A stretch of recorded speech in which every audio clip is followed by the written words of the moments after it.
A mí se me critica por todo, o sea, no me molesta nada.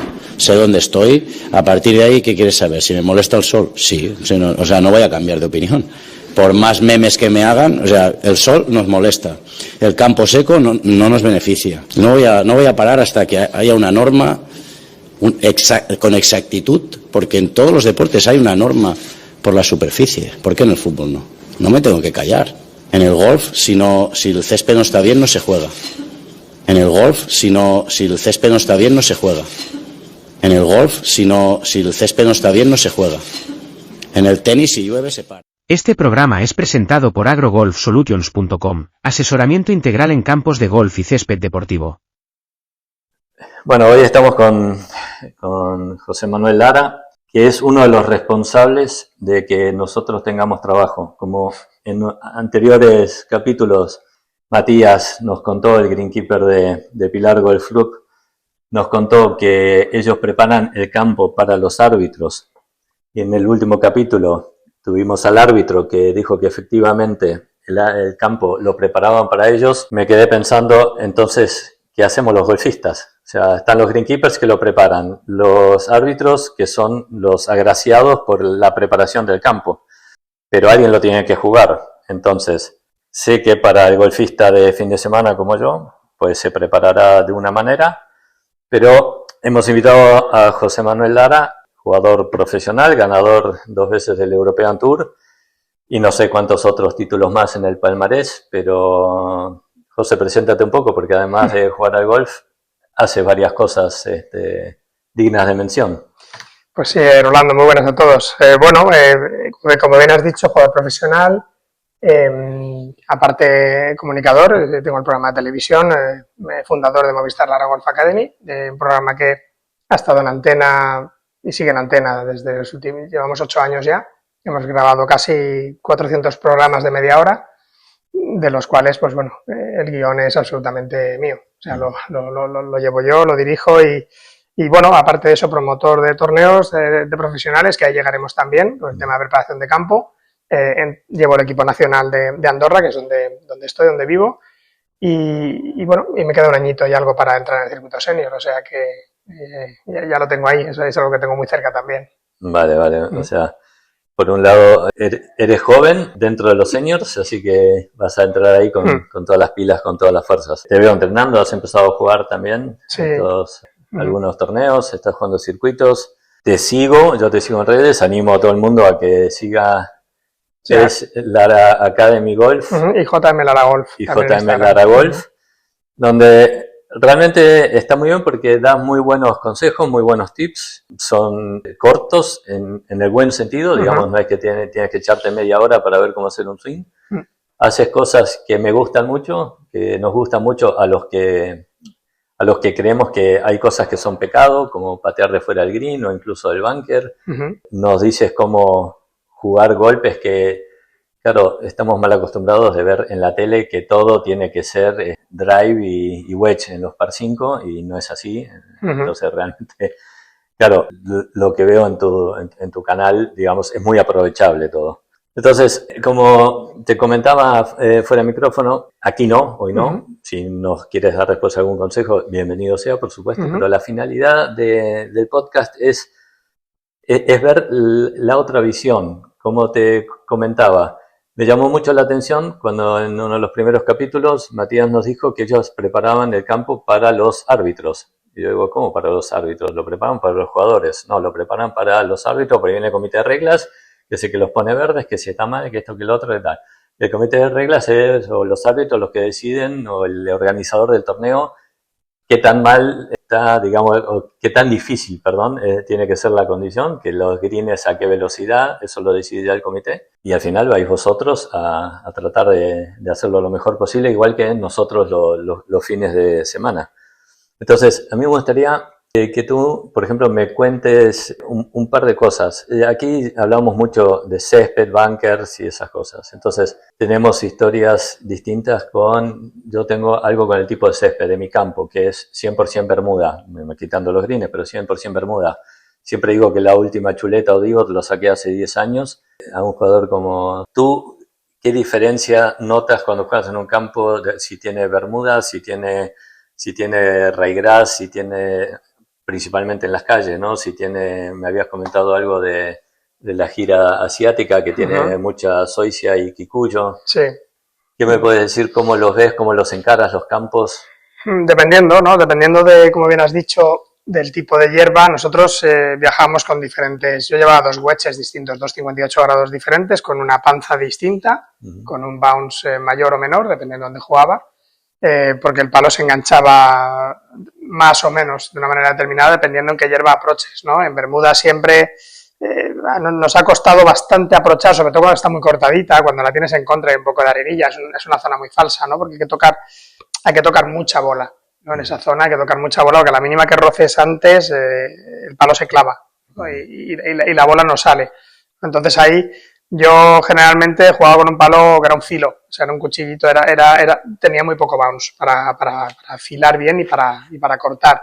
En cambio, una hierba mucho más esponjosa, ¿no? Como en Sudáfrica, por ejemplo, cucuya, pues, por ejemplo, en esa hierba sí que utilizamos un palo con más base, un bounce un poco más amplio, más ancho, con más grados de bounce, y de esa manera, pues bueno, el palo trabaja mucho mejor en ese tipo de hierba. Yo llevaba 2, yo creo que hoy en día igual llevan más, porque esto ha ido evolucionando con el paso del tiempo, y en ese aspecto era un poco... bueno, lo que llevaba en la bolsa para adaptarme un poco al sitio donde iba la hierba. Cuando has estado jugando en el circuito, ¿te ha tocado jugar en campos tipo links o en links clásicos? Allí, tanto el fairway, ¿es más duro cuando jugáis los pros o está un poco más acondicionado? Porque hay veces que yo he jugado y es duro. No, nosotros no cambiamos los palos, llevamos nuestra misma bolsa a todos los sitios, hacemos lo que podemos. Claro. Pero allí y en el RAF también, que tiene RAF bastante dificultosos, ¿cambias tu tipo de juego, tu estrategia? ¿Cambias la forma de pegar? ¿Cambias también de palo? Me has dicho que sí. ¿Cómo es digamos, cómo encaras tú si te dicen, bueno, el torneo la semana que viene es en un links? ¿Cómo te vas preparando? ¿Qué vas pensando?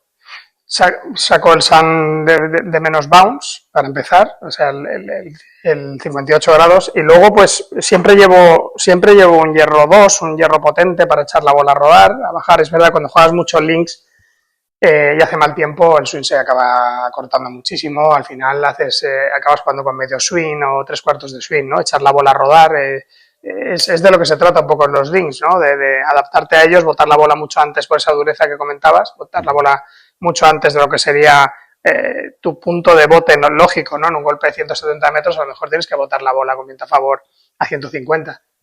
Eso es lo que tienen los links, ¿no? Que te tienes que ir adaptando un poco sobre el paso.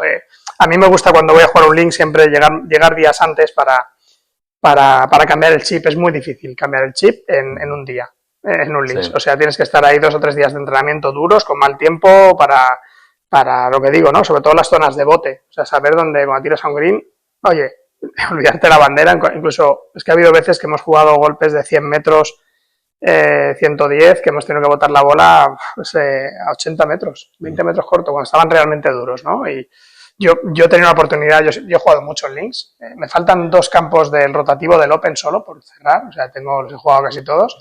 Aparte de amateur ya empecé, con el equipo nacional viajamos mucho a jugar a las islas. En el circuito europeo jugamos el Dunhill Links, que es un torneo muy bonito, es por parejas con un amateur, pero juega St Andrews, Kingsbands y Carnoustie. Sí. Carnoustie es mi campo preferido, o sea, mi links preferido es Carnoustie, me parece que es el más justo de todos y el más duro de cerrar también, de terminar, los últimos años que tiene. Y es eso, o sea, en un links simplemente te tienes que adaptar al medio, es donde más te debes adaptar al medio, en un campo links. Hay algo de eso que se comenta a veces cuando se juega el Open, que dicen que lo ganan los europeos salvo que haga buen tiempo, que ahí es cuando los americanos tienen chance, como cuando, bueno, Cotty o Brian Harman en su momento. Sí. ¿Es así? Sí, yo he jugado un Open, jugué el Open de St Andrews del 2010 y recuerdo perfectamente que madrugábamos muchísimo para entrenar. Gonzalo Fernández Castaño y yo salíamos a las 7 de la mañana y cuando íbamos por el hoyo 4, Tiger volvía ya por el 15. O sea, Tiger había empezado a jugar a las 5, es que se amanece muy pronto en esas fechas en las islas, y Tiger iba solo. Entonces nos fijamos los dos, mira por dónde viene. Iba solo, llevaba 3 personas. Claro, a esas horas nadie se espera que vaya a entrenar a esas horas, ¿no? También es para ir más tranquilo. Y algo que nos llamó la atención fue verle patear desde 40 metros antes de green. En cada hoyo se soltaba un par de bolas y pateaba desde ahí, Tiger. Sí, eso te lo iba a preguntar a ti, si tú también has tenido que hacer ese recurso, que lo dices, Tiger, bueno, lo hemos visto en los profesionales, y a veces entre los dos cifras parece que eso no se debe hacer o que está mal visto. Entonces, bueno, hay muchos mitos, ¿no? Con el golf, que dices, ¿por qué si un profesional, si Tiger, igual después no sé si lo hizo en el torneo, pero va y lo practica, porque es un recurso que tiene que saber hacer. Sí, o sea, hay que contar que el pat es el palo de la bolsa con el que es más fácil contactar con la bola. Es el palo más corto, es el palo que tiene menos grados, que pegas más con la superficie de la cara del palo, no tiene estrías, generalmente no tiene rayas. Entonces, es el palo con el que es más fácil contactar con la bola. Punto número 1. Punto número 2. Estamos hablando de campos links, en los que la superficie es muy dura. Es una superficie dura, lo que conlleva que cuando tú apoyas el palo atrás de la bola, generalmente hay poca molla, ¿no? Hay poca base debajo de ella. Entonces es muy difícil que el filo del palo no quede elevado en la bola. Sí. Esa es otra, ¿no? O sea, hacer contacto en un approach, en un links, pues no es tan sencillo. Y luego las zonas de bote, ¿no? En un links son zonas duras y nunca son uniformes. Tienen tanto shape, tanto movimiento, que aunque tú elijas una zona de bote concreta, es muy difícil botar la bola exactamente en ese punto, porque la base donde está colocada la bola no te lo va a permitir. Entonces, o sea, por eliminación, el pad es el recurso número 1 en un campo links. Cuando estás fuera de green, no tienes un pot bunker delante o no tienes algún obstáculo, un bus, es el pad. O sea, nosotros pateamos desde 20-30 metros antes de green sin ningún problema.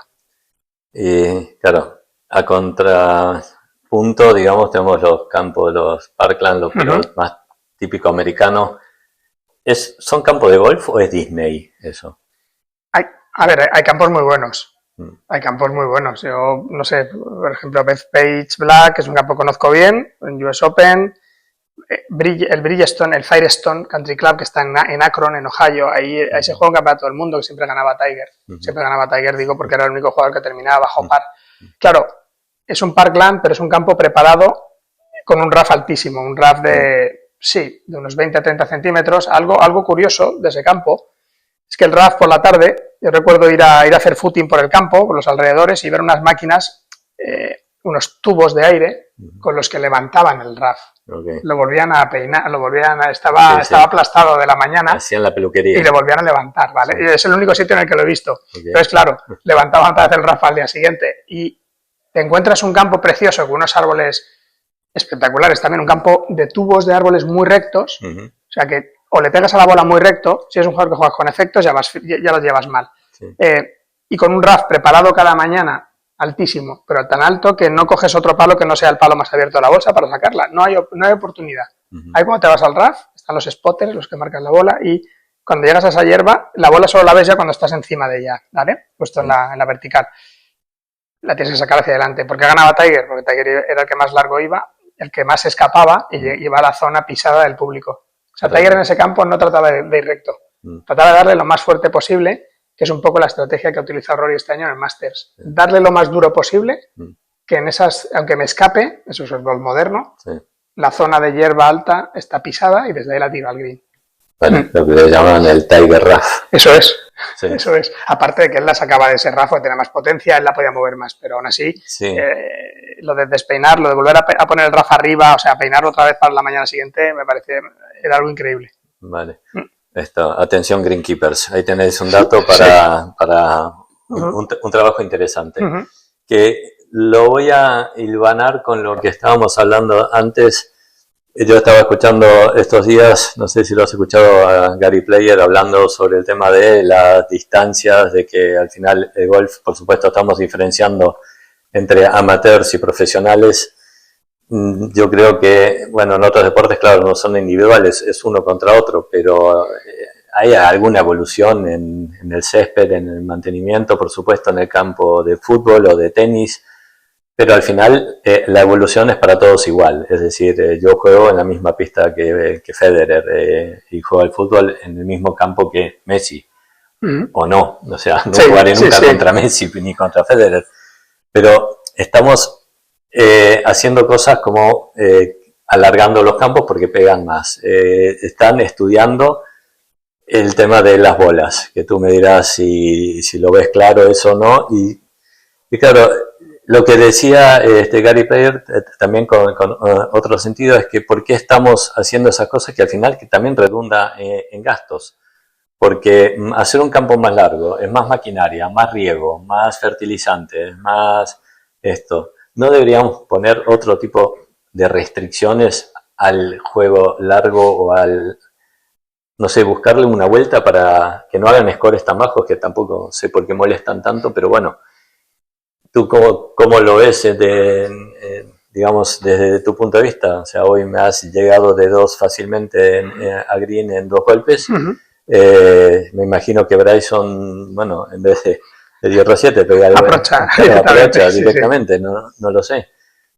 ¿Qué se puede hacer para eso? Dinos a los greenkeepers si podemos hacer algo que no sea técnico, tecnológico, para que no suceda. ¿Cómo diseñarías o definirías tú el campo o cómo lo prepararías para que no pase eso? Bueno, hay que volver a lo del principio, a lo que decía Matías, ¿no? Que preparan el campo para los árbitros. Aquí está la clave, profesionalizar ese grupo que viene a ver el campo, ¿no? Lo importante, o sea, nosotros los que hemos jugado en los grandes circuitos, nos damos cuenta que los que preparan el campo saben exactamente lo que quieren y saben, lo único que puede alterar esa preparación del campo es el tiempo. Que te cambie el tiempo, que tenga una semana de mucha lluvia y te lo altere todo. Pero sí que saben el guión que quieren, ¿no? De campo. Quieren un guión de campo con un tamaño de RAF, una anchura de calles y una dureza de greens. Hasta ahí lo entendemos todo. Además, una dureza de greens que progresivamente, de cara al fin de semana, de cara al domingo, se vayan poniendo más duros y más firmes con unas banderas mucho más esquinadas el domingo. ¿Vale? ¿Eso qué está haciendo? Eso está complicando mucho más el juego, ¿no? Ya estás jugando unos ángulos distintos a unas banderas más escondidas con greens más firmes de domingo. Para eso hace falta un equipo que entienda, ¿no? Que sepa el sitio en el que está, porque cada campo es un escenario diferente. O sea, al final tú tienes que saber en qué plaza estás, en qué lugar estás y qué posibilidades tiene ese campo. Y a partir de ahí, pues exprimirlas al máximo. Pero para eso hace falta tener conocimiento del lugar, de la temperatura, del tipo de hierba que tienes y saber hasta dónde puedes llevar ese campo, hasta qué límite lo puedes llevar. No al límite de que los greens se pongan, bueno, un poquito marrones tal vez, ¿no? Un poquito el domingo, ¿sabes? Eso se ve en grandes campos como Valderrama. O sea, Valderrama es un campo que también el viento del estrecho hace que se proteja, o sea, es un campo que depende, levante poniente, levante el viento que sople, el campo es un escenario totalmente diferente, pero no pierde su esencia. Sabes que es un campo en el que vas a ir, tienes un diseño, unos árboles, unas ramas colocadas de tal manera que siempre van a entrar en juego con un viento o con otro, y luego unos greens con una dureza, una velocidad X y una anchura de calle en la zona de caída X, ¿no? Entonces, para mí, la clave es no tanto alargar los campos, sino estrechar las calles y poner los greens más firmes. Ya tienes un torneo nuevo. Ya no se gana con menos 20. O sea, con la longitud que tienen los campos hoy en día, ya, ahí está. Si logras mantener esa preparación, ya tienes el escenario perfecto para llegar a esa cifra hablamos de campos de primer nivel, ¿no? De los campos que vemos en televisión. Ya tienes esa cifra de menos 11, menos 10, menos 12. Yo diría que menos 12 es una cifra muy buena para ganar un torneo 4 días. Correcto. Yo pienso lo mismo porque estamos hablando de menos 12, pues 3 bajo par por día en promedio, no está mal, o sea, está bien. Lo que pasa es que parece que lo malo hoy en día es pegar largo y un wedge de segundo. Ahora, si igual haces menos 3, es como dicen, no me digas cómo, dime cuánto, según dice el refrán, al final da lo mismo.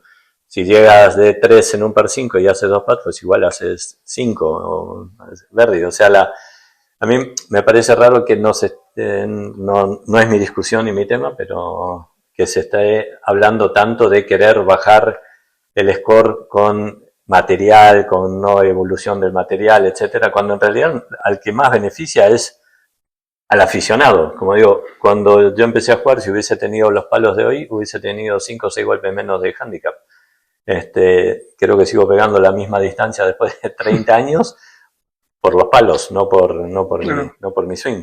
Claro, el tema es ese, que los jugadores buenos, los grandes jugadores, conforme van pasando los años, ya le pasó a Seve también, ellos van viendo que van perdiendo potencia, ¿no? Y de alguna manera quieren seguir competitivos, ¿no? Y sus opiniones son esas, es limitar, echar un poco el freno, porque la tecnología sigue avanzando, los jóvenes están más preparados cada vez, la tecnología sobre todo evoluciona muy rápido y a lo que nos lleva es a un punto en el que, donde estamos ahora mismo, que se le pega tan fuerte y tan recto a la bola que no hay campo que te sostenga. La única manera, repito, meter un buen RAF, meter unos greens firmes, porque un green firme tirando desde el RAF, aunque estés a 70 metros del hoyo, si la bandera está esquinada cerca de un agua, no la paras en green.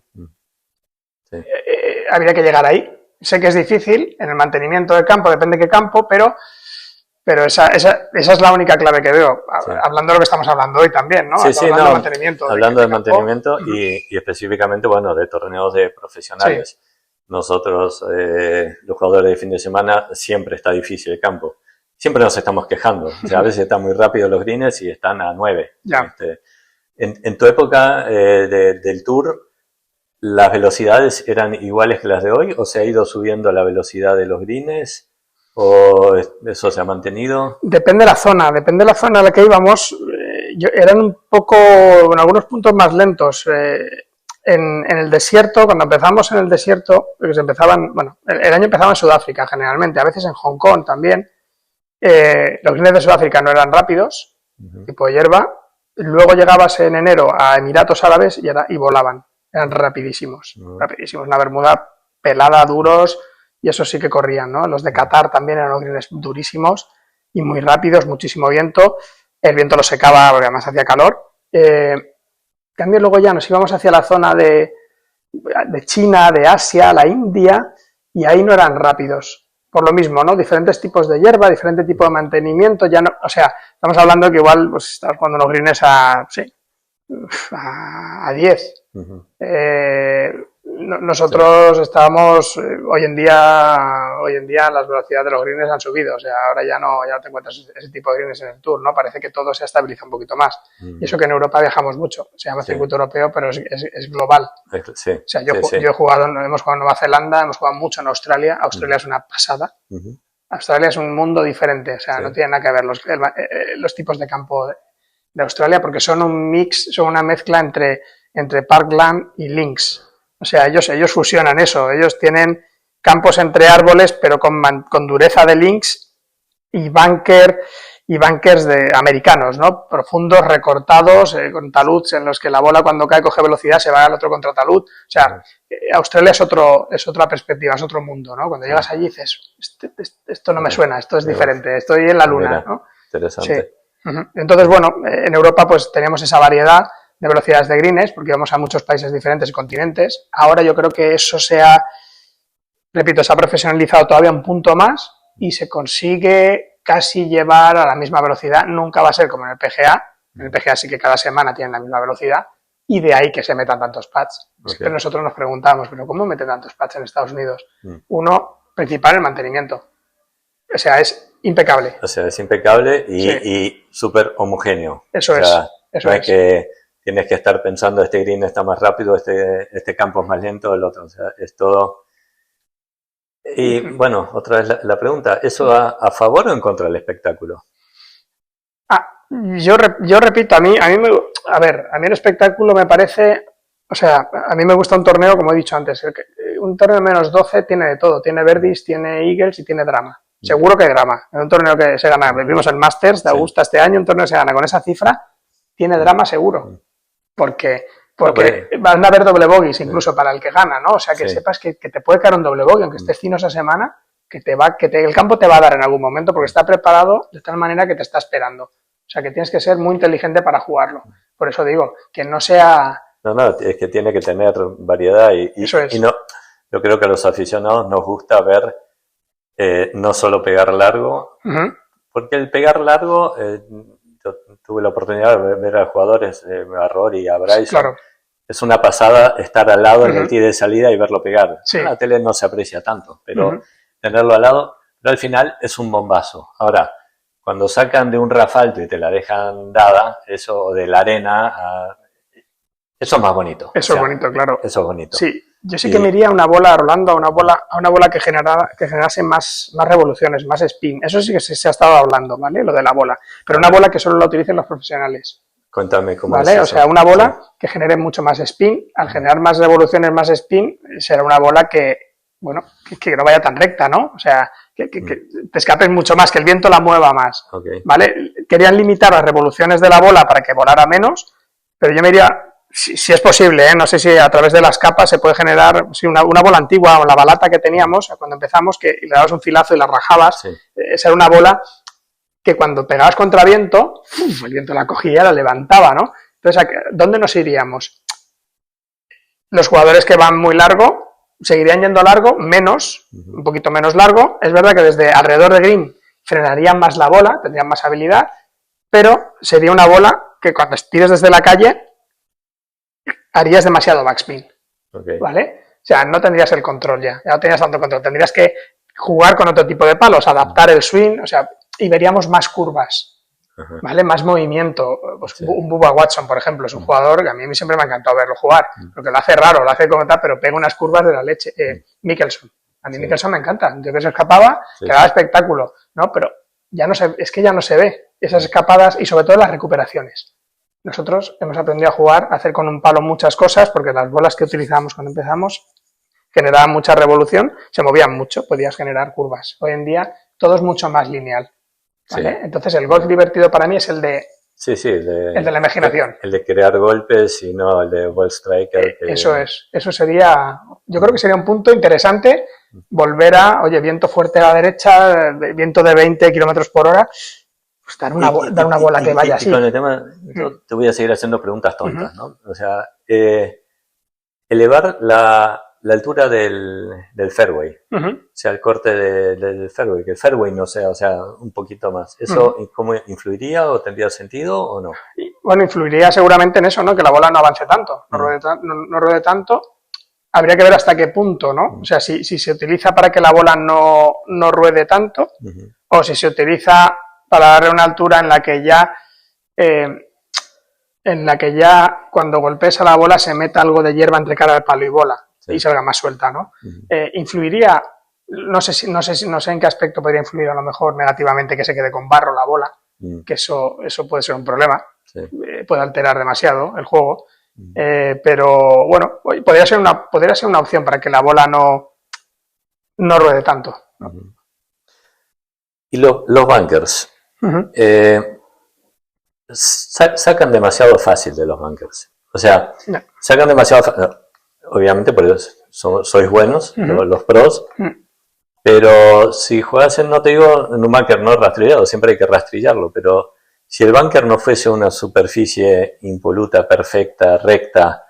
Hoy hemos echado una vuelta aquí y los bunkers, a pesar de que estén rastrillados, pues tienen sus ondulaciones, tienen su dibujo, porque no es que lo tienen todo.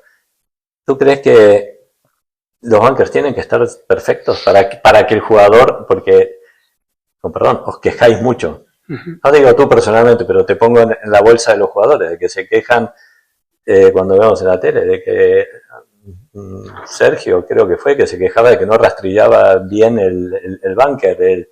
Digo, oye, es un área de penalización, ¿no? Que no vayas al bunker. Eso es lo que nos decimos nosotros. Ya, a ver, nosotros estamos acostumbrados a bunkers muy buenos, pero muy, muy buenos. O sea, es que están perfectos. Al final, muchas veces es mucho mejor que a un bunker que fallar a green a un RAF o a un ante-green, porque desde ahí la paras bien, es una arena impoluta, es una arena que está muy bien. ¿Qué pasa? Que cuando te encuentras una bola, pues como se encontró Sergio, te calientas porque realmente es verdad que no te lo esperas. Sí. Tú te caes a un bunker y dices, incluso a veces te apoyas a ese bunker porque dices, desde aquí la sacada de bunker es buena, tengo un tiro largo y se te queda mal y es una sorpresa, ¿no? Es desagradable, es mala, pero es lo que hay. Los bunkers, se hizo un experimento ya hace unos años en el torneo de Jack Nicklaus en Estados Unidos.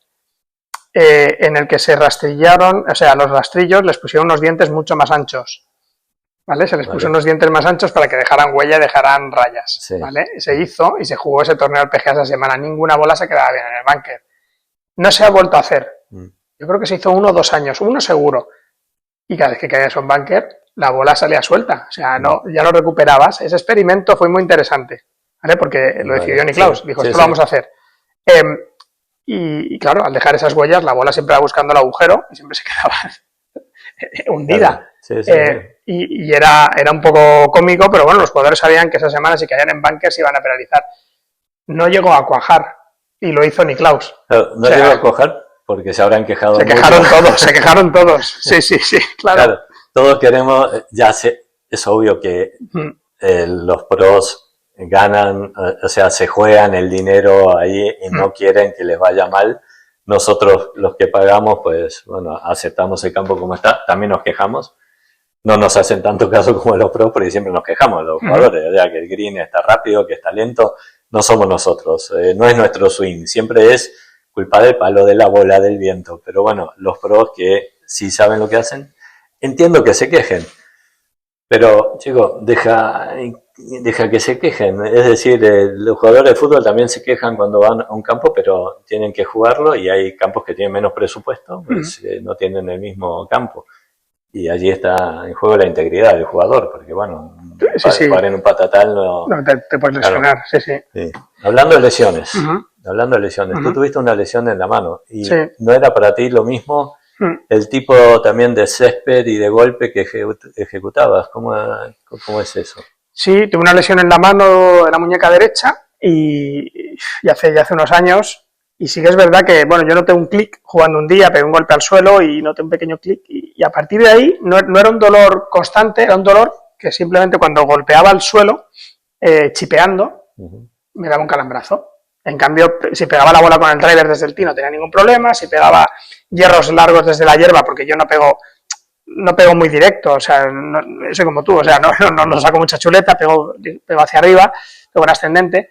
Pues no me dolía, pero en cambio aprovechando sí, y sobre todo en Bermuda, cuando había hierba Bermuda dura, un poquito en contra, se enganchaba el palo, era imposible, o sea, no podía aprovechar, no podía chipear, porque me daba un calambrazo en la mano y bueno, y al final pues me tuve que operar porque es que no había forma de jugar, cuando fallaba un green no podía jugar, o sea, podía pegar los golpes largos, pero llegaba cerca de green y era un poco... Realmente era cómico porque dices, oye, a ver, ¿cómo es posible que le pueda pegar la bola todo lo fuerte del mundo y no pueda hacer esto de aquí al lado del green? Que estoy a 5 metros del hoyo. En cuanto el palo rozaba el suelo era cuando me producía ese calambrazo. Menos mal que dimos con la clave, me operó un buen médico en Madrid y se arregló. Perdí una temporada, pero no me ha vuelto a doler después de aquello. Vale. Sí. Bueno, tengo un nuevo culpable en la lista, me los voy apuntando porque como en cada capítulo la menciono, la POA ahora sumamos la Bermuda. Bueno, la cortadita, la segadita, la que tiene un poquito de altura que la bola se queda flotando, no, esa es buenísima para que el palo pase y frenes la bola, porque ahí como está flotando todas las rayas del palo rozan la bola y la frenas, o sea, ahí le das un spin, es una maravilla aprovechar desde ahí se le da... Se hace mucho backspin. No sé lo que es el backspin. El backspin, ¿no? Para mí es una leyenda urbana. O sea, es un mito. O sea, no existe el backspin. Cuéntame campos curiosos, buenos, malos, de tu campo favorito, ya lo has dicho, Carnoustie, ¿no? Sí. Es tu campo favorito. Sí, Links, Carnoustie, sin duda, sí. Sí. ¿Qué otro campo hayas jugado que hayas dicho, wow, qué pasada de campo, qué bien está todo, cada pelo, cada centímetro cuadrado? A ver, el mejor es, Augusta no he jugado, pero he estado, y Augusta es la meca, o sea, Augusta es lo máximo, no hay nada más, o sea, como lo quieras llamar, es el cielo. Sí. A partir de Augusta, eso sí, Disney. Eso están los demás, sí. ¿Vale? Porque Augusta no hay un detalle que no, incluso tuve que tocar la hierba cuando fui a Augusta hace un par de años, o sea, porque cuando la pisé, el color oscuro que tenía la hierba, mira que he pisado campos de golf, pero tuve que tocar porque pensaba que era artificial. Hasta que no puse los dedos en el suelo y cogí un trocito y la olí incluso, dije, no, es hierba. Es el color Augusta, es el color que tiene que tiene Augusta. Va con Pantone. Eso es increíble, ¿no? No ves un pelado, no ves nada, no ves los bunkers perfectamente recortaditos, el blanco, bueno, todo. En Augusta todo es impecable. A partir de ahí ya empiezan los campos de los humanos, ¿no? Campos espectaculares. En Japón he jugado un campo muy bueno, incluso con telecabina para subir desde acabas en hoyo 9 y subes arriba, te metes en una montaña a los segundos 9 y pasas una nube. O sea, pasas de calor a ponerte arriba el techo bajero, porque allá arriba no sabes el tiempo que está haciendo. Y luego campos de mantenimiento mejor o peor. Hemos jugado un campo en Azerbaiyán, me acuerdo de un campo que estaba recién tepeado, era muy nuevo, era tan nuevo que no entiendo cómo jugamos un torneo allí. Azerbaiyán. Sí. O sea, sí. Un país de larga tradición golfística. Hemos ido a cada sitio, a Kazajistán también íbamos. Eso ya fue al final un poco de mi carrera, ¿no? Cuando ya bajé al Challenge otra vez, pues me tocó volver a esos sitios en los que, bueno, el mundo había cambiado y se jugaba al golf ahí, ¿no? En esos países. Y sí, había cosas curiosas, ¿no? Con el mantenimiento de los campos, o que alguien había puesto el dinero y que había que jugar en ese campo, pues el único campo del país, y ya está. El jeque de turno dijo, aquí quiero un torneo. Eso es, los drenajes de los bunkers muchas veces estaban fuera, las piedras, te caías a un bunker y pegabas contra una piedra. El palo reventado, pero bueno, al final íbamos a jugar donde se podía. Sí. Hoy sigue más o menos igual. Hoy tenemos aquí, bueno, creo que todos lo saben y los que no, pero bueno, a nivel europeo está el European Tour, que bueno, como tú has dicho, es global, no es que sea en Europa solamente, el Challenge, y el Alps Tour, que sería como la tercera división, sí. Y luego alguna Faldo Series o algo, pero que son más de, no sé si es de chicos jóvenes, algo así. Pero, por ejemplo, si vamos al Alps Tour, los campos, ¿qué nivel tienen los campos? Son como los campos, hoy hemos jugado en mi campo, en el bosque, como los campos de Valencia que yo puedo conocer, como Mediterráneo, como el Saler. ¿Están a ese nivel? ¿Están mejor? ¿O cómo dirías tú que están de preparación? El bosque está muy bien, lo hemos jugado y el bosque está demasiado bien. No, el bosque tiene una preparación superior, yo creo que estos se pueden jugar incluso en campos de tercera, ¿no? Podríamos decir, de 2,5, ¿no? De segunda y media, podríamos decir, ¿no? Si el bosque lo vamos a meter en segunda, casi primera y media, ¿no? Porque es un gran diseño, es un gran campo. Primera yo pondría Valderrama, y el bosque con buen mantenimiento puede llegar a estar ahí también. Bueno, son diseños del mismo diseñador, Eso es. Valderrama, Sotogrande y el bosque. Por eso, el bosque es lo que tiene, que tiene un gran diseño, ¿no? Que es un campazo, pero sí que es verdad. Y luego el mantenimiento pues ha mejorado mucho. Después de la Dana se ha hecho una obra espectacular. Para mejorarlo. A mí me parece que han hecho un trabajo increíble. Y meto la cuña, mira el video de la Dana en Instagram, en la página. Luego te paso el link y a todos los que nos escuchan, incluso al greenkeeper de Augusta que nos está escuchando seguramente, que mire el video de la Dana. Interesante cómo quedó el campo y cómo se recuperó. Y cómo está a día de hoy, además. A día de hoy está muy bien. Está muy bien, la Bermuda ya tirado, ya enganchado y tiene un color precioso. Y bueno, pues ese es un poco el tema. Son campos de tercer, se puede hacer en campos de segunda, bien arreglados, incluso alguno de tercera que esté impoluto, ¿no? O sea que no se requieren unos mínimos. Aquí en España se jugó o se juega, o el año pasado al menos, en Las Pinaillas, creo que no sé si era del Alps o... En Las Pinaillas se llegó a hacer algún challenge, sí. Yo organizo uno, el de Andorra, es el 5º año que lo hago en Arabey, es un buen campo, es un diseño de la Zabal, un campo bonito, todo está ahí, de montaña. Sí. ¿Recuerdas quién ganó en primera categoría? Sí, me acuerdo, sí, casi no te van a dejar volver. No te van a dejar volver. Tú ya no puedes volver, han puesto un cartel en la puerta, se busca. Se busca, el ladrón valenciano eso es. Que se llevó un wedge, que lo estoy usando. Lo estoy usando además. Sí, me acuerdo perfectamente. Sí, bonito campo ese, la verdad que es un... Mm. Además, otra cosa que podríamos tocar porque todavía no había traído el tema. En Andorra mismo no hay un campo de 18 hoyos, ¿no? Pero hay varios pitch and putt, hay tradición de pitch and putt, un circuito, y es bastante interesante. Hemos jugado el año pasado también allí. Y, a ver, ¿cuál es la diferencia? ¿Es como el fútbol sala contra el fútbol? Sí. Eso es, o sea, es el fútbol sala contra el fútbol, podríamos decir. Lo que pasa es que el que comentas, el de Chicherella, es súper técnico, es muy pequeñito, pero es mega técnico. Es muy técnico. O sea, que esos greens enanos. Muy bonito de muy paisaje. bonito, eso es, tiene un río, camina, la verdad que es un sitio precioso. Luego está el de la Cortinada, que tiene 9, y Soldeu, que tiene 9 hoyos en las pistas de esquí arriba, a 2.500 metros, que este es el campo más de altura, es el campo más alto de Europa. Pero sí, el pitch and putt es como lo que has comparado, ¿no? El fútbol sala con el fútbol. Y salen realmente, o sea, una persona que juegue pitch and putt, necesariamente luego cuando sale al campo de 18 hoyos es mejor chipeando, aprovechando, o cambia todo porque los greens son más grandes, porque los greens están en alto, porque los bunkers son distintos.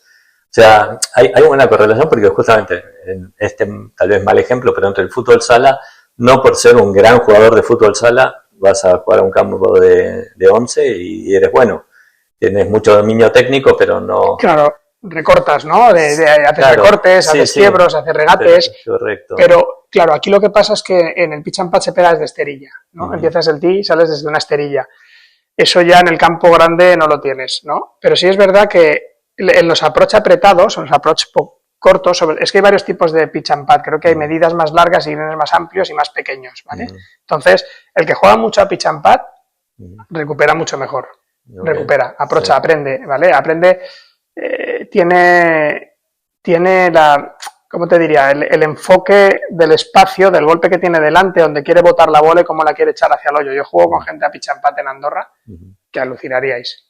Que son totalmente autodidactas, han aprendido a coger el palo como tal y pegan unos approach, botando 4 veces fuera de green, que la meten, dejan pegada. O sea, golpes que a mí, o sea, es imposible que los visualice de esa manera, ¿no? Estoy acostumbrado más a botar ya casi siempre en la zona noble, en la zona green, la zona más plana que pueda, porque sé que la bola reacciona mejor.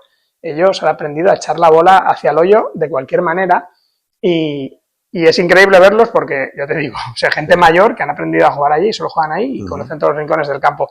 En general, yo tengo muchos chicos en el equipo nacional que han empezado en pitch and putt, porque en Andorra se empieza allí, y sí que son buenos recuperadores alrededor de greens, sobre todo cuando el approach es un poquito apretado, ¿no? Cuando hay poco espacio. Okay. Bueno, ahora en julio creo que tenemos un torneo, ¿no? De pitch and putt. Sí, el 4 y 5 de julio es un torneo de 2 días y jugamos los 3 campos de Andorra. El de 9 hoyos que está arriba del todo, que se sube en telecabina, que es un espectáculo subir ahí, el de Soldeu, el de la Cortinada que tiene 9 y luego 18 en Chicherella. O sea, son 2 días de golf. Ahí no hay problema, ahí puedo ir a jugar tranquilamente porque no es mi punto fuerte. Pero llévate bolas, para el pequeño llévate bolas, para el Chicherella pues se pierden bolas. Se pierden, ¿no? Son hoyos de 50-60 metros, pero que hay río que corta algún hoyo, vale. Es interesante. Vale, buen consejo. Creo que tienes anécdotas para contar, pero para llenar varios capítulos. Pero para los que nos escuchan, José Manuel, una persona muy cercana, es el presidente y fundador honorario de un club de golf sin campo que se llama Kikuninos, del cual también formo parte. Todos los años nos da un clinic y hace un pro-am muy divertido. Y recuerdo en uno de los clinics que me contaste una situación con el Pato Cabrera, que tú tenías algún problema de approach y el Pato te dijo, te dio un tip de cómo aprovechar, porque también era justamente en un RAF de Bermuda o algo, en un RAF medio rizado. Sí. Es que además yo con el Pato siempre me he llevado muy, bueno, en general con los argentinos. He tenido siempre caddies argentinos y quedábamos para hacer asados. Sí. Lo típico, ¿no? Claro. Y nos tiramos ahí toda la tarde, la noche, bueno, lo pasamos fenomenal. Y ahí nos juntábamos con el gato también, con el Pato, con Ricardo González, todos, Andrés Romero, Van Sik, todos los que pasaron por el European Tour, más los caddies, ¿no? Y bueno, y el Pato una vez jugando un día entreno, pues yo en el Open entrené con él, en el Open de 2010 jugamos unos hoyos él y yo juntos, y me dio un consejo, porque la bola se quedó ahí con la hierba en contra, muy cercana al borde de green, y era colocarme más cerca de la bola y levantar el talón del palo, ¿no? O sea, levantar el talón del palo y hacer un swing muy en línea. De esa manera la base del palo pues es menor, la base que apoya es muy pequeña y se engancha mucho menos en la hierba. Tiene su lógica, ¿no? Pero eso es muy canchero, como dicen ellos los argentinos. Eso es algo que lo has aprendido pues igual aprendió de Potrero. o de Vincenzo, no lo sé. Sí. Igual, estos son cosas que se van pasando, ¿no? Sí. De generación en generación, y al final, si tú la transmites, sigue estando aquí, ¿no? Esto no es, Sí. esto es a base de hacer muchas pruebas y de usar la lógica en golf. Sí, Cuando, o sea, si usas la cabeza, si eres un poco... Yo creo que el golf es, bueno, si eres muy analítico a veces es demasiado, pero hay que ser listo. En el golf hay que ser listo y elegir el golpe correcto cada vez dentro de tus posibilidades, ¿no? Y este es un golpe en el que eso, adaptas, reduces mucho la base del palo para que se enganche menos en la hierba. La hierba, va más con la punta. Eso es, sí. eso es. Es que sí que hay una tradición muy grande de los jugadores. Hoy, por supuesto, hay más academias, igual que aquí, pero igual que el fútbol de antes, que era más del jugador de fútbol de potrero. Claro. Los jugadores de golf eran caddies y jugaban también con lo que tenían. Así como Severiano empezó y contaba que tenía solo un hierro 3 para jugar, bueno, allí, entre anécdotas, es que me acuerdo cuando vino a mi club una vez José Cóceres, otro gran jugador, sí. que él decía que, claro, él era caddy, pero no tenía palos para jugar, y hay un árbol típico de Argentina que es una rama bastante flexible, y con eso se armaban, y nos dio un clinic, no teníamos eso, pero con una rama de sauce. O sea, cogió una rama de sauce, le puso unas vueltas de cinta, eligió una que tenía un poco de doblez y le empezaba a pegar con la bola y sacaba tiros de 100 metros con una rama del árbol. O sea, habilidad pura, ¿no? Habilidad en estado puro. Eso ya no se ve hoy en día, ¿verdad? Es que, claro, es que hoy en día cuando yo voy por los polideportivos o algo y ves a los chicos también jugando al fútbol, todos equipados, conos, y porque el rondo, o sea hay mucha escuela, ¿no? Y aquí también, pues yo también, para mí tomarme una clase cuando empecé a jugar al golf era una inversión, y te podías tomar una clase cada tanto, te enseñaba algún amigo que jugaba, y como todos mencionaban, las bolas de balata, vamos, que esas eran la buena. La buena, esa es la buena. Cuidado, esa había que... Sí, esa era cuando... Y se jugaban hasta que la gajas. Vamos, estaba ya la bola. Y yo, vamos, que las maderas que las tenía que poner en aceite de lino para cada tanto para que no se resequen. Eso es. También, madre mía, estoy delatando mi edad, pero bueno. Aquí, en el bosque, ¿te has encontrado y has jugado con algún personaje extraño? Mucho. ¿Mucho? Sí, aquí he jugado con el personaje más VIP, ¿no? De mi carrera, con Michael Jordan, sí. Con Michael Jordan. Sí, esto no es mantenimiento de campo, pero cuéntame eso porque es que no me...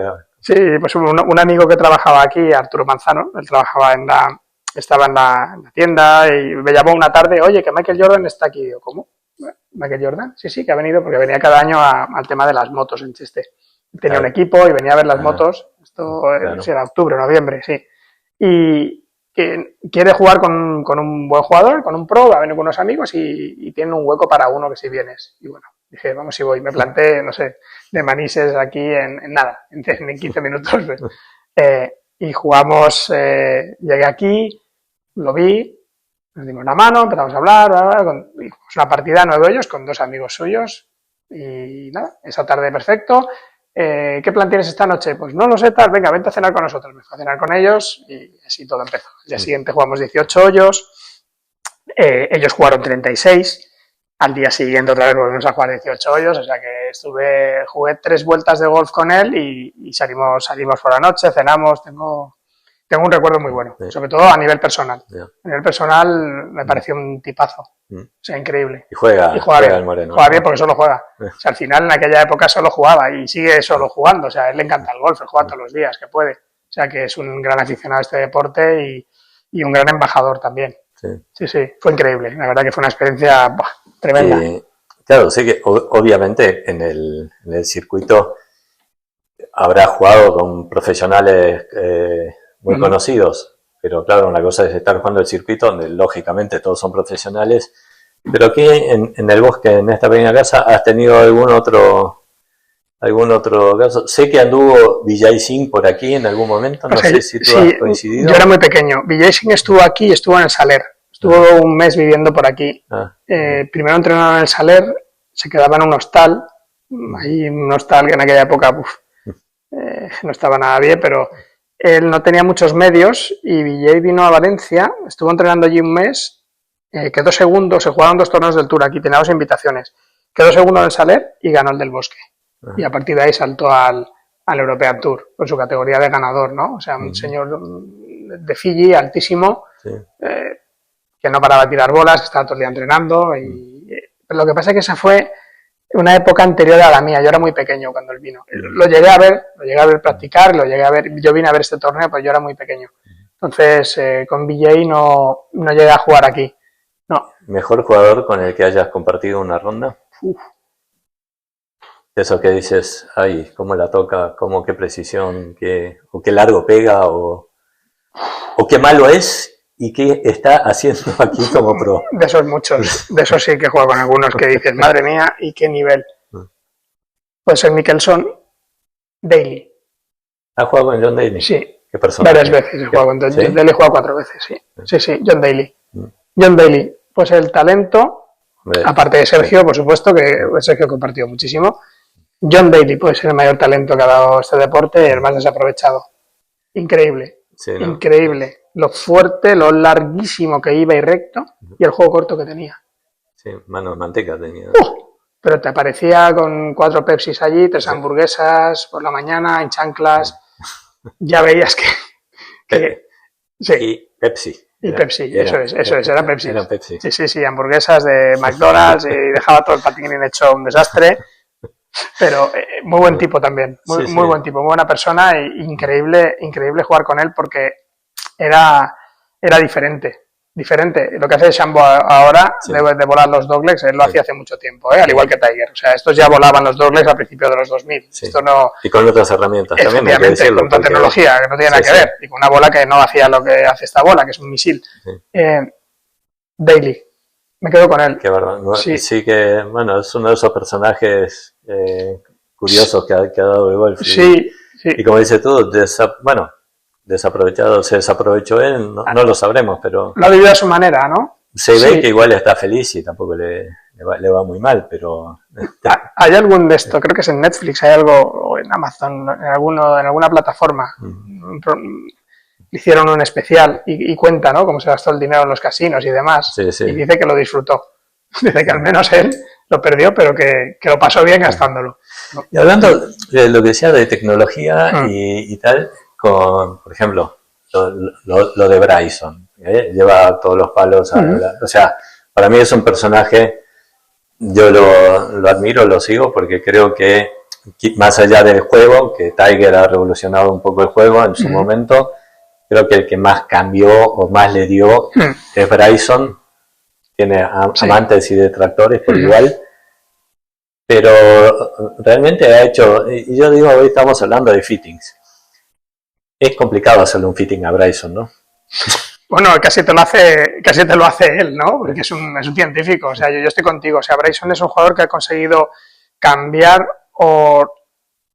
mejorar el golf o revolucionarlo de alguna manera en tiempos en los que es muy difícil, ¿no? En los que ya hay mucha tecnología y parece que está todo descubierto. Sí. O sea, él sí que es verdad que por su forma de ver el golf, por su forma de vivirlo y de experimentar, pues ha hecho esos cambios, los palos del mismo tamaño, los lies que lleva, los grados en cada palo, los grips, la técnica que utiliza, ¿no? Incluso cuando cogió mucho peso para pegarle a la bola muy fuerte, mucha musculación, luego volvió a perder, le sigue pegando duro a la bola, porque no es un jugador muy alto, y le sigue pegando muy largo, genera mucha velocidad de palo, y es de los pocos jugadores que pega, pues eso, ¿no? Hoy en día una bola al drop, juega cerrando, o sea, él se siente cómodo, él pega la bola cerrando y juega en las manos, y es una bola con la que se siente bastante cómodo, ¿no? Se decía que el golf moderno es más al fade, bloquear más las manos, jugar más con el cuerpo, con los músculos grandes, pero DeChambeau para generar esa velocidad, pues juega con manos. Es de los pocos que utiliza las manos. Ahí dices otra cosa con respecto un poco al diseño. Es verdad, quitando DeChambeau, Rory también juega un poco más, pero sí que la gran mayoría hoy tiende al fade, ¿no? Sí.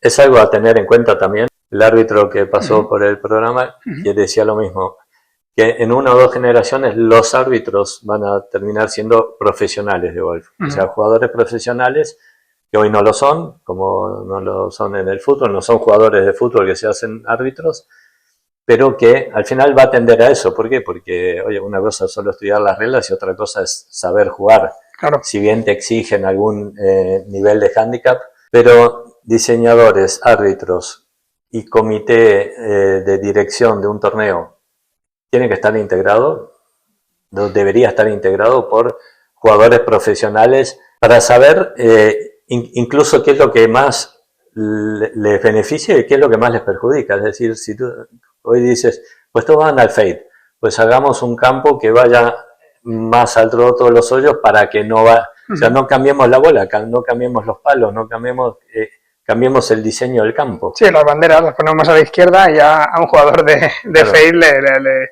lo descolocas, ya no puede ir tanto por ellas. Pero Claro. sí que en el European Tour los árbitros, la gran mayoría son exjugadores. Ajá. Esos Ok. son exjugadores. Sí. El director de torneo no, todavía no, pero llegará un momento en el que los directores de torneo también sean exjugadores. Cada vez hay más. Ujú. ¿Por qué? Porque al final acabas entendiendo más al jugador. Las interpretaciones del campo de reglas, cuando tú eres un jugador, tú Claro. sabes. Nosotros como jugadores sabemos, es igual que el fútbol, a qué árbitro le puedes apretar un poquito más o no cuando hay una situación. Tú ves Sí. a un árbitro, porque Sí. en cada torneo del circuito pues hay árbitros oficiales del European Tour, que estos sabes que estos no te van a dar ni la hora Ujú. cuando te vienen a un ruling, pero te vienen los típicos pues, árbitros más regionales o locales que Sí. vienen de apoyo, ¿no? Y cuando viene uno de estos, ahí sabes que puedes apretar un poco más. ¿Por qué? Porque hay público, porque hay cámaras, porque sabes que esa regla, el jugador sabe la línea donde está y sabe que hay decisiones. Ok. Y que por qué no me vas a dar esta dropada aquí si sí que hay agua. Yo creo que hay agua, o sea, aquí esta bola está en agua, ¿no? Y bueno, ahí el jugador sabe dónde puede apretar. En cambio, un profesional ya es muy diferente, porque tú como profesional te bajas Sí. del buggy como árbitro y miras, Mm. aquí no, Aquí no. y aquí no. Y cuando te dice que no, dices, ok, ya sabes que no, Ya, ya. que estás intentando apretar demasiado, ¿sabes? Que no. Entonces, bueno, O sea, que no es del fútbol, no es un invento del fútbol eso. O sea, no, o sea, eso ya está pasando aquí. de tratar de tirar de las reglas. No, claro, a ver, Donde- se ve era el que mejor conocía las reglas y las llevaba al Sí. límite. Mm. Además, Seve Sí. era Seve, ¿no? Y sabía apretar y llegaba hasta un punto en el que, Ok. ¿sabes? Sabía dónde estaba esa línea muy fina. Cuéntame alguna situación de ruling que te haya perjudicado o favorecido con respecto a alguna situación del campo. Hay cosas, recuerdo, tu padre contó, no la voy a contar yo porque la voy a contar mal y no me acuerdo bien, una de un cartel Sí. que no te dieron, puede ser que no te dejaron liberar, pero un cartel, una valla publicitaria. Sí, bueno, pues que esas te pasan tantas porque cambió la norma. La norma de las barras, de las vallas publicitarias en el Tour se podían quitar en un principio no se tocaban si eran publicitarias del sponsor y tú podías mover la bola, aliviarte si estaba en tu dirección de golpeo. Sí. Y luego hubo un momento en el que ya se cambió y las podías tumbar, las podías quitar, ¿vale? Ah. Pero luego tienes que volver a reponerlas, Okay. ¿vale? Porque la publicidad, no recuerdo esta de mi padre, pero una que me pasó fue con abejas, avispas grandes, en un árbol había un panal y mi bola estaba metida justo debajo, entonces viene un árbitro, el que era nos caía a todos fatal porque este nunca te deja dropar, y era un árbitro del circuito. Okay. Entonces llega allí, y en París, esto fue en París, y me dice, sí, ¿qué pasa? Digo, la bola está ahí dentro. Y dice, ¿y qué? Digo, mira arriba, y hay un panal grande de avispas, de estas grandes asiáticas. Y claro, tú cuando sientes peligro real, esa bola no tienes por qué entrar ahí. El tipo me dijo, no, esa bola tienes que jugar porque no afectan y tal. Digo, que no afectan, yo no me voy a meter. No me voy a arriesgar a que me pique una. No dos, una. No, el tipo se metió él dentro del árbol rodeado de avispas para decirme que no había ningún peligro. Pero cuando sale del árbol, se queda parado allí y le digo, mira, Andy McPhee, le digo, Andy, yo no voy a entrar aquí a jugar la bola. Me planto y te paro el campo. Me puedes penalizar y descalificar lo que quieras, pero esto es peligro real, ¿vale? Y no me estás dejando dropar. Esto sí que es un peligro real. Lo que tú acabas de hacer de meterte ahí es un riesgo que tú has asumido. Y le llevé a tal punto en el que cedió. Pero este era un árbitro que no cedía nunca. Jamás te dejaba... O sea, cuando este venía, aunque tuviese razón, él llevaba las reglas al otro lado. Ya. ¿vale? O sea, era demasiado, ya no era estricto, era otra cosa. Y me dejó dropar. O sea, y eso luego lo celebramos, ¿sabes? Ok. Porque pude dropar, hice por chipati, salvé un par muy bueno, pero fue de esas reglas que dices, si me toca otro, dropo seguro. Sí. Pero te toca este árbitro, Vale. sabes que no, y me costó, al final lo saqué adelante. Claro, también era como para decirle, tú cuando fuiste a recorrer el campo no te has dado cuenta que había un panal de avispas. Al lado del green, o sea, era un árbol muy grande que estaba al lado del green y Sí, sí. un panal grande, muy Sí, grande, sí. Pues mira. Bueno, José, yo por mi parte te agradezco mucho esta horita que te he robado. No sé si tú tienes algo que contar, ¿me quieres No, decir algo donde, bueno, te seguimos, los que te seguimos por la tele, en los comentarios de Live y de, no sabemos hasta cuándo, de Live, pero Vamos a ver, de sí. los Masters y todo, te vemos por la tele. Seguimos en tu página, en Instagram, los que quieran ver algunos tips interesantes. Sí. Y nada, si no nos vemos antes, nos veremos ahí en Andorra, Seguro, aprovechando y chipeando. seguro, Rolly, ha sido un placer y, oye, y nada, ya aquí estamos. Bueno, muchísimas gracias, A ti, José. a ti, Rolly. Bueno. Pero que te quieres callar de una puta vez ya. ¿Te quieres callar de una vez ya? Vale, vale. Pero hasta la semana que viene.